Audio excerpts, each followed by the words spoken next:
حضرت حلیمہ سعدیہ جب مکہ کی طرف جا رہی تھیں تو آپ کے پاس جو سواری تھی، جو اونٹنی تھی، وہ بہت لاغر اور کمزور تھی، جیسا کہ میں نے سیرت مصطفیٰ پارٹ 2 میں بتایا۔ لیکن جب حضرت حلیمہ سعدیہ نے نبی پاک صلی اللہ علیہ وسلم کو گود میں اٹھایا اور آپ صلی اللہ علیہ وسلم کو لے کر اس اونٹنی پر سوار ہوئیں، تو آپ صلی اللہ علیہ وسلم کے معجزے سے، آپ صلی اللہ علیہ وسلم کی برکت سے اس اونٹنی میں ایک نئی جان پیدا ہو گئی، وہ صحت مند ہو گئی، تندرست ہو گئی، اور چلنے میں بھی سب سے آگے نکل گئی۔ لوگوں نے دیکھا تو بڑے حیران ہوئے کہ حضرت حلیمہ کے پاس جو اونٹنی تھی، جو سواری تھی، وہ تو بہت کمزور تھی، وہ لاغر تھی، یہ کیا ہو گیا کہ یہ تو سب سے آگے نکل گئی۔ حضرت حلیمہ فرماتی ہیں کہ میرے گھر میں تنگ دستی تھی، فاقہ تھا، اب میں سوچ رہی تھی کہ گھر میں تو کچھ نہیں ہے کھانے کو، لیکن فرماتی ہیں کہ جب میں گھر میں پہنچی تو جیسے میرے گھر میں ایک نور پیدا ہو گیا ہو، چاروں طرف روشنیاں ہی روشنیاں پھیل چکی تھیں۔ فرماتی ہیں کہ جب وہ گھر کے برتن جو خالی تھے وہ دیکھے تو وہ بھی بھر چکے تھے، وہ بھی بھرے ہوئے تھے۔ یہ آپ صلی اللہ علیہ وسلم کا معجزہ اور آپ صلی اللہ علیہ وسلم کی برکت تھی۔ فرماتی ہیں کہ رات کو گھروں میں چراغ جلتے تھے، پہلے زمانے میں لوگ رات کو چراغ جلاتے تھے۔ فرماتی ہیں کہ میرے گھر میں چراغ نہیں جلتا تھا، میرے پاس اتنا نہیں تھا کہ میں رات کو گھر میں چراغ جلاتی۔ فرماتی ہیں حضرت حلیمہ کہ جب نبی پاک صلی اللہ علیہ وسلم میرے گھر میں آئے تو جیسے ہی سورج غروب ہوتا تھا،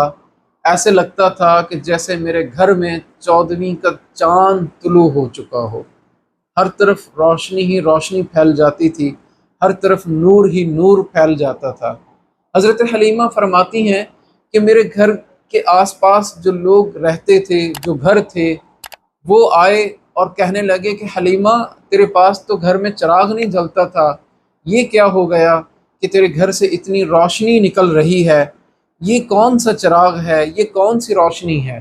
ذرا ہمیں بھی دکھاؤ۔ حضرت حلیمہ فرماتی ہیں کہ میں نے ان سے کہا کہ جب سے محمد عربی، محمد مصطفیٰ صلی اللہ علیہ وسلم، یعنی کہ میں یہ بچہ گھر میں لائی ہوں تو مجھے اب چراغ جلانے کی ضرورت نہیں پڑتی۔ یہ وہ بچہ ہے، یہ وہ حسین بچہ ہے کہ جس کے سامنے سارے چراغ ماند پڑ چکے ہیں۔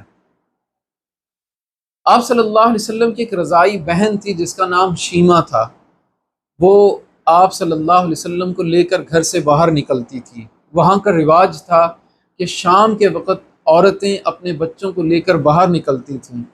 اور آپس میں کہتی تھیں کہ میرا بچہ زیادہ خوبصورت ہے، وہ کہتی تھی میرا بچہ زیادہ خوبصورت ہے، ایک کہتی تھی میرے بچے کی آنکھیں ایسی ہیں، نین نقش ایسے ہیں، ہونٹ ایسے ہیں، ناک ایسی ہے، ماتھا ایسا ہے۔ لیکن قربان جائیں نبی پاک صلی اللہ علیہ وسلم کے حسن پر کہ جب آپ صلی اللہ علیہ وسلم کو شیمہ باہر لے کر نکلتی تھیں، گود میں لے کر نکلتی تھیں، تو وہ عورتیں اپنے بچوں کی تعریف کرنا چھوڑ دیتی تھیں، اپنے بچوں کی تعریف کرنا وہ چھوڑ چکی تھیں۔ وہ انتظار کرتی تھیں کہ شیمہ کب محمد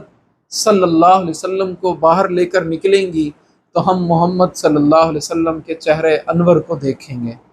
آپ صلی اللہ علیہ وسلم کے خوبصورت چہرے کو دیکھیں گے۔ جب شیمہ حضرت محمد صلی اللہ علیہ وسلم کو باہر لے کر نکلتی تھیں تو وہ ساری عورتیں جمع ہو جاتی تھیں اور وہ سب مل کر آپ صلی اللہ علیہ وسلم کے نین نقش کی تعریف کرتی تھیں۔ کوئی عورت کہتی تھی کہ اس بچے کی آنکھیں دیکھو کتنی خوبصورت ہیں، کوئی کہتی تھی ناک دیکھو کتنی خوبصورت ہے، کوئی کہتی تھی کہ ہونٹ دیکھو کتنی خوبصورت ہے، کوئی کہتی تھی ماتھا دیکھو کتنی خوبصورت ہے، وہ کہتی تھی یہ ایسا بچہ ہے کہ اس بچے جیسا ہم نے کبھی کوئی خوبصورت حسین بچہ نہیں دیکھا۔ بلکہ ان کا کہنا یہ تھا، وہ کہنا یہ چاہتی تھی کہ یہ وہ بچہ ہے کہ اس جیسا حسین بچہ نہ کبھی اس سے پہلے کسی ماں نے جنا ہے، نہ قیامت تک اس جیسا کوئی بچہ، اتنا خوبصورت اور حسین بچہ پیدا ہوگا۔